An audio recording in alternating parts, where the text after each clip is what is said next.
Students, very good morning to all of you. Myself Suresh Kumar, teacher at UPS Mondra, Zone Kralpura and District Kupwara. Students, today we are going to do 7th chapter of class 8 mathematics and the name of the chapter is cube and cube roots. तो cube क्या होता है, लिखना शुरू करते हैं. Any number when raised to power 3, the number so obtained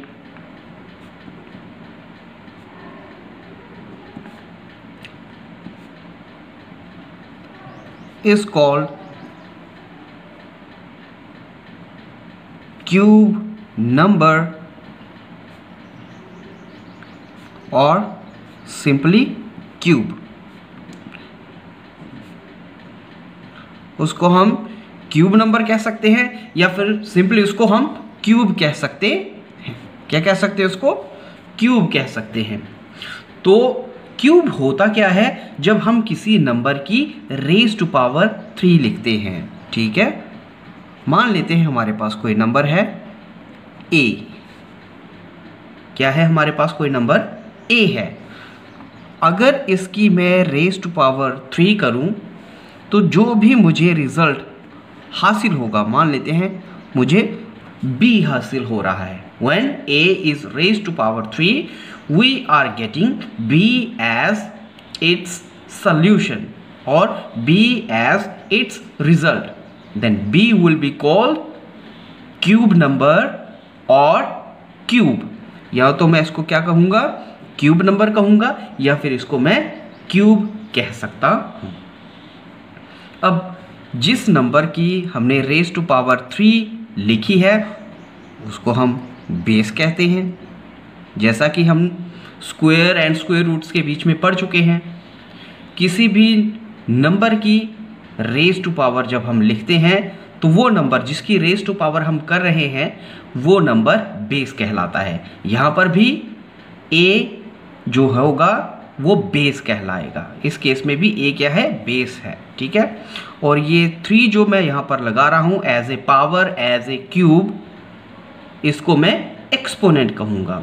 तो cube होता क्या है? क्यूब रेज टू पावर 3 को ही हम क्यूब कहते हैं. रेज टू पावर 3 को ही हम क्यूब कहते हैं. और किसी नंबर की रेज टू पावर 3 करने पे जो नंबर मुझे हासिल होगा उस नंबर को हम क्यूब नंबर कहते हैं या फिर सिंपली क्यूब कहते हैं. क्या कहेंगे? इसको क्यूब कहेंगे. ठीक है, जैसे यहां पर b जो है वो किसका क्यूब है? b is cube of a. b is cube of a, यानी कि a की रेज टू पावर 3 करने पे, a की रेज टू पावर 3 करने पे या a के ऊपर क्यूब लगाने की वजह से b हमको हासिल हुआ है. So that's why we can say that b is cube of a. समझ में आया कुछ? अब क्यूब होता क्या है? मैथमेटिक्स में आपने सॉलिड फिगर्स को तो पढ़ा ही होगा. सॉलिड फिगर्स ऐसे फिगर्स जिसके कोई वॉल्यूम होता है. इस वॉल्यूम के बीच में अगर मैं बात करूं एक ऐसी फिगर की जिसकी कोई लेंथ है, ब्रेड्थ है, हाइट है. ऐसी सॉलिड जिसकी कोई लेंथ होती है, ब्रेड्थ होती है और हाइट होती है और वो तीनों की तीनों साइडें, लेंथ भी, ब्रेड्थ भी और हाइट भी एक ही साइज की हो, ऐसी सॉलिड फिगर को हम क्या कहते हैं? क्यूब कहते हैं. क्यूब का जो वॉल्यूम निकालने का जो फॉर्मूला होता है, volume of cube, volume of cube, वो बन जाता है ऐसे केसेस में side into side into side. ठीक है, और अगर इस सॉलिड की सारी साइडें बराबर होंगी, ऐसे केसेस में जो वॉल्यूम हमारे पास निकल के आएगा that will be equal to side cube, side into side which will be equal to side cube. ठीक है, मान लेते हैं हमारे पास कोई क्यूब है जिसकी हर एक साइड, चाहे उसकी लेंथ है, चाहे उसकी ब्रेड्थ है और चाहे उसकी हाइट है, वो सारी 5 सेंटीमीटर की है। ऐसे केसेस में उसका जो वॉल्यूम निकलेगा that will be equal to 5 into 5, जिसको मैं क्या लिख सकता हूं, 5 और उसकी रेज़ टू पावर 3, यानी कि 5 cube which is equal to 125, which is equal to 125। और अगर ये 5 ये सारे के सारे सेंटीमीटर में है, 5 सेंटीमीटर, तो जो रिजल्ट हमारे पास बन करके तैयार होगा that will be equal to 125 centimetre cube. इसलिए वॉल्यूम जो होता है वो हमेशा क्यूबिक यूनिट में आता है।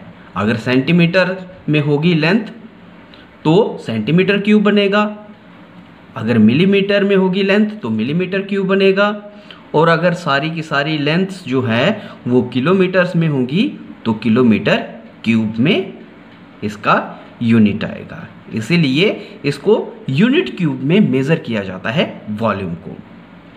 और यहाँ पर आप क्यूब में देख रहे हो कि जब हम किसी नंबर की रेज़ टू पावर 3 करते हैं या किसी नंबर का क्यूब करते हैं तो वो नंबर उतनी ही बार मल्टीप्लाई हो रहा है। यहीं से देख लो, 5 की रेज़ टू पावर 3 की थी या 5 का क्यूब किया था, तो 5 का क्यूब करने पे क्या आया था, 5 इंटू 5 3 टाइम, क्योंकि रेज़ टू पावर 3 थी तो 3 टाइम ये जो 5 था मल्टीप्लाई हो रहा है।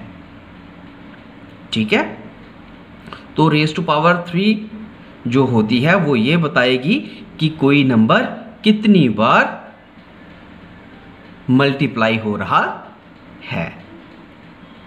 आगे चलते हैं। आगे मैंने नंबर्स के क्यूब करके रखे हुए हैं, यहाँ इसका टेबल बना के रखा हुआ है। इस टेबल से आपको बहुत कुछ सीखने को मिलेगा। तो चलिए शुरू करते हैं।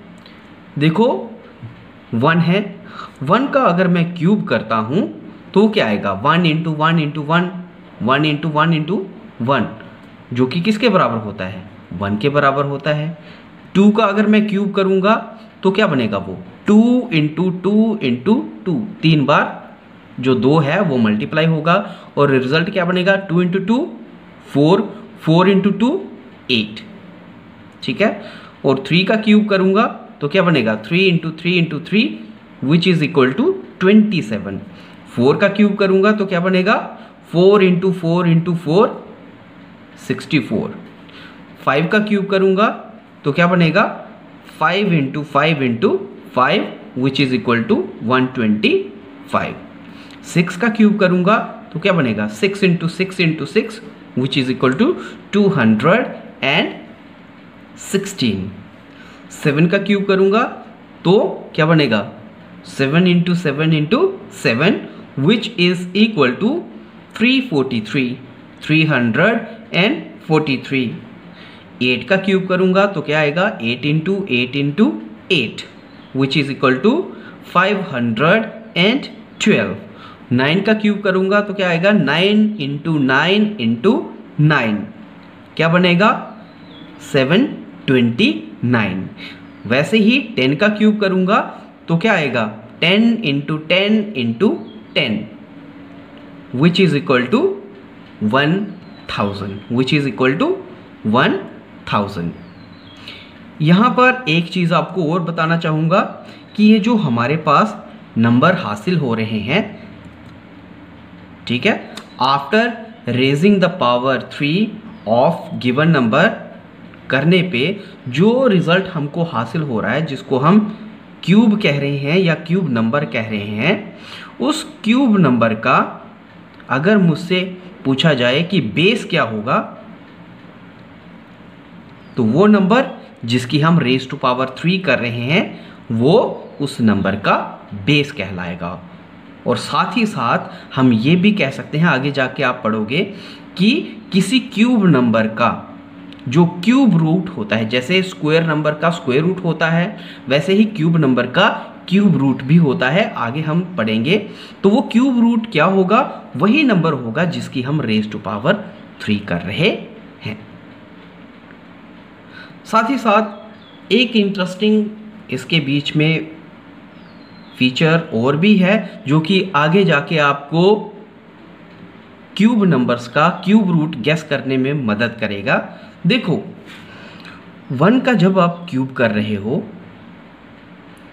तो जो क्यूब नंबर हासिल हो रहा है उसके डिजिट एट वंस प्लेस पे क्या आ रहा है, 1 आ रहा है। जब आप ऐसे नंबर का क्यूब करते हो जिसके डिजिट एट वंस प्लेस पे 2 हो, उसके क्यूब नंबर में डिजिट एट वंस प्लेस पे 8 आता है। ऐसा नंबर जिसके डिजिट एट वंस प्लेस पे 3 हो, ऐसे नंबर का क्यूब करने पे, ऐसे नंबर की रेज टू पावर 3 करने पे जो क्यूब नंबर हमको हासिल होगा उसके डिजिट एट वंस प्लेस पे क्या आ रहा है, 7 आता है। ऐसा नंबर जिसके डिजिट एट वंस प्लेस पे 4 हो, ऐसे नंबर का क्यूब करने पे जो हमारे पास क्यूब नंबर बनेगा उसके भी डिजिट एट वंस प्लेस पे 4 ही आता है। क्या आता है, 4 ही आता है। ऐसा नंबर जिसके डिजिट एट वंस प्लेस पे 5 हो, ऐसे नंबर का अगर आप क्यूब करोगे, ऐसे नंबर को अगर आप रेज टू पावर 3 करोगे, तो जो क्यूब नंबर हमको हासिल होता है उसके भी डिजिट एट वंस प्लेस पे 5 ही होता है।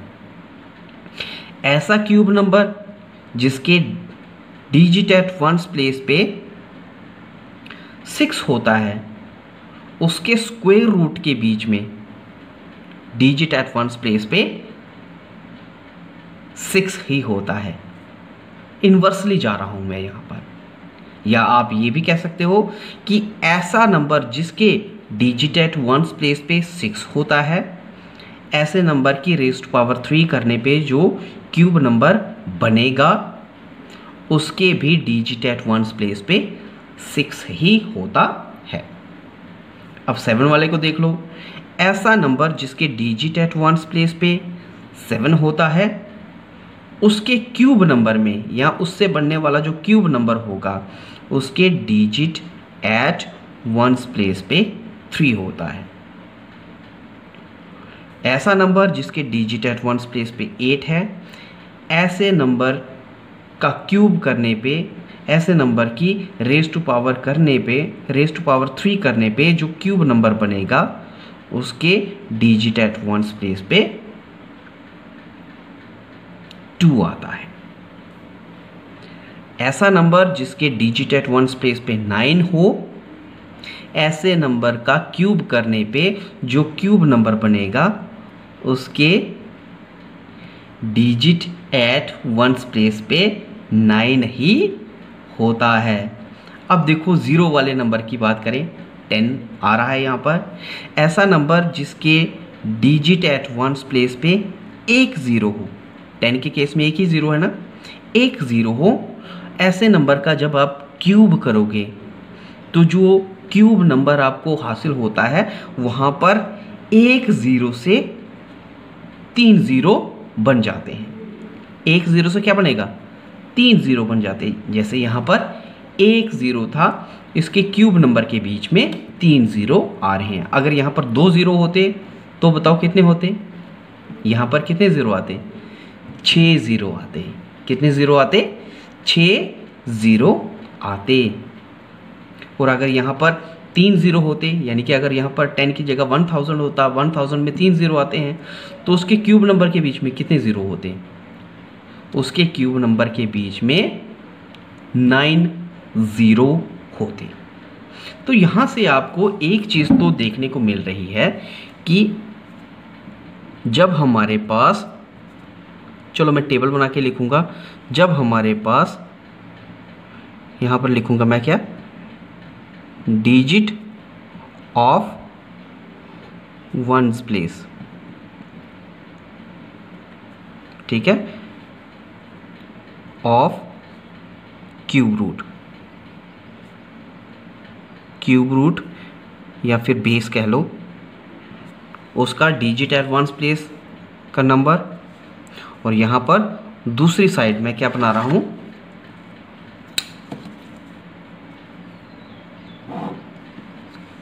दूसरी साइड में मैं लिख रहा हूँ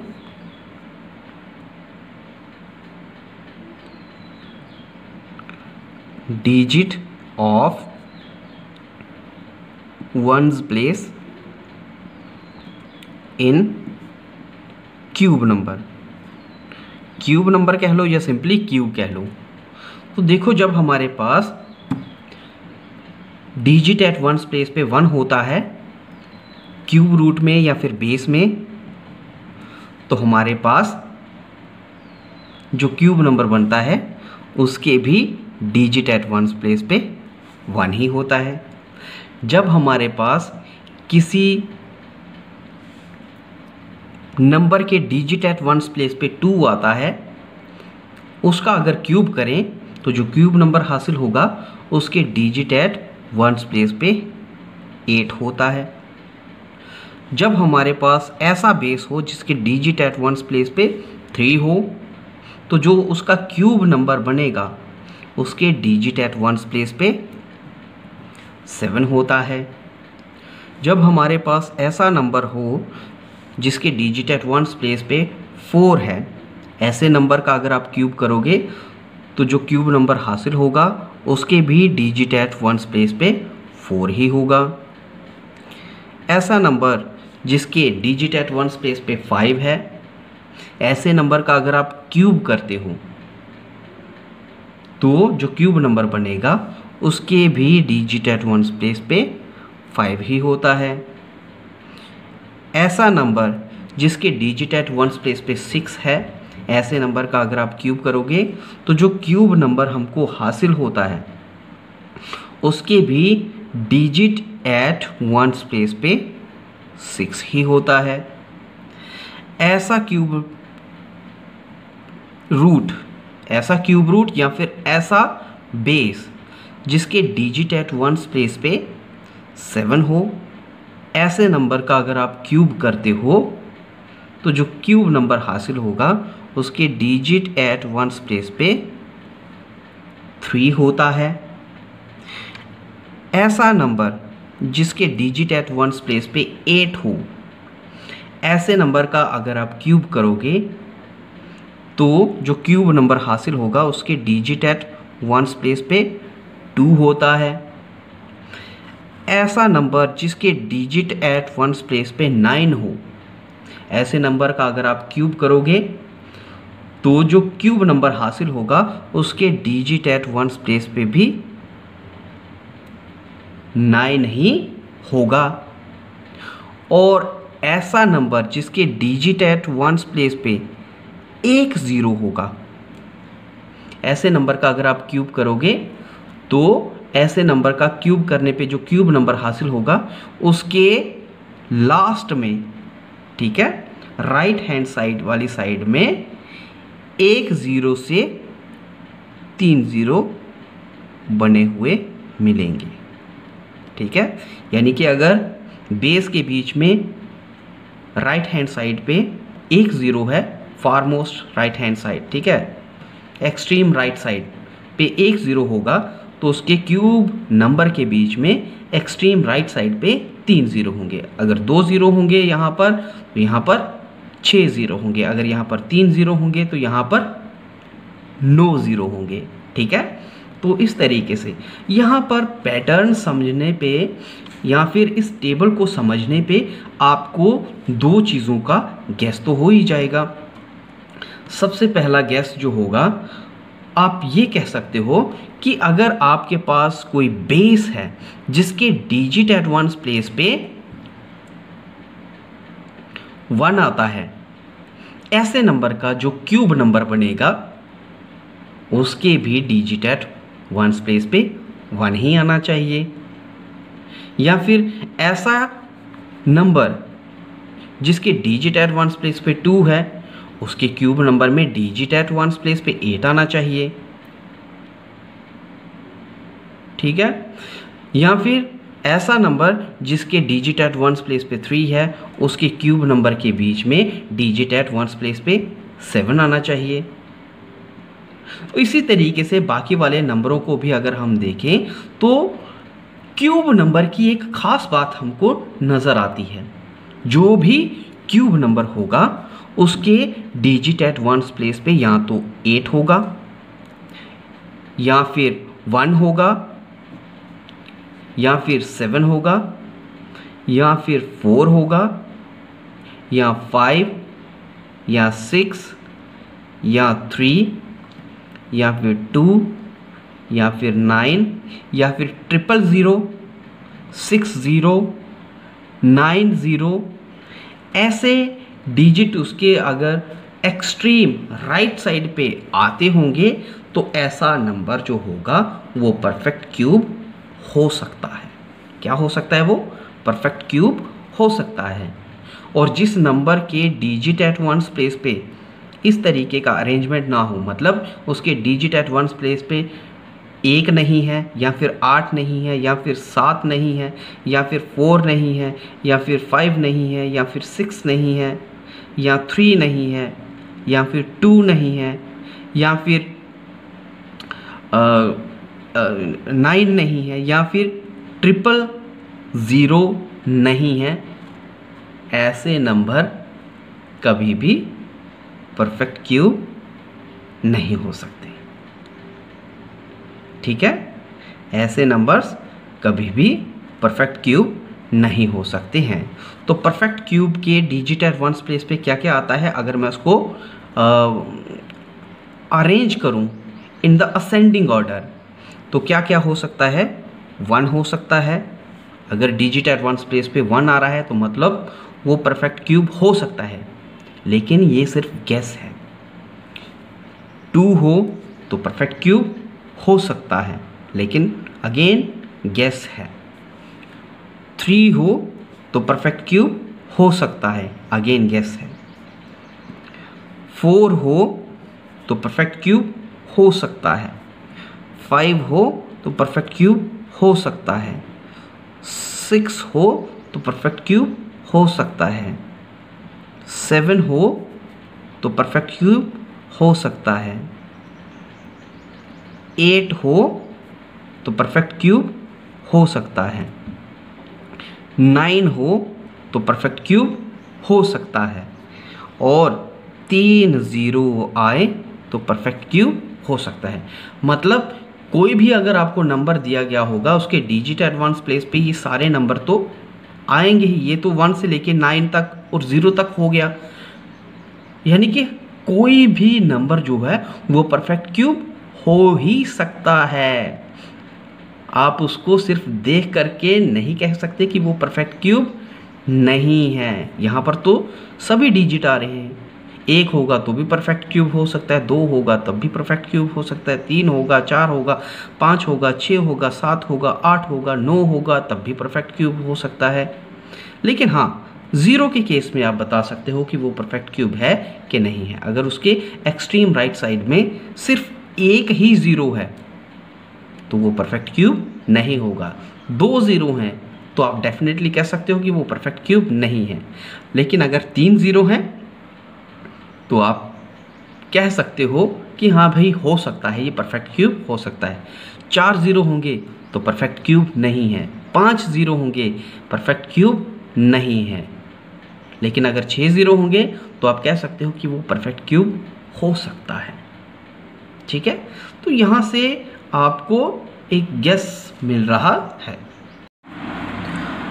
तो बच्चों आज के लिए इतना ही, कल फिर मिलेंगे नए टॉपिक के साथ में। तब तक के लिए शुक्रिया।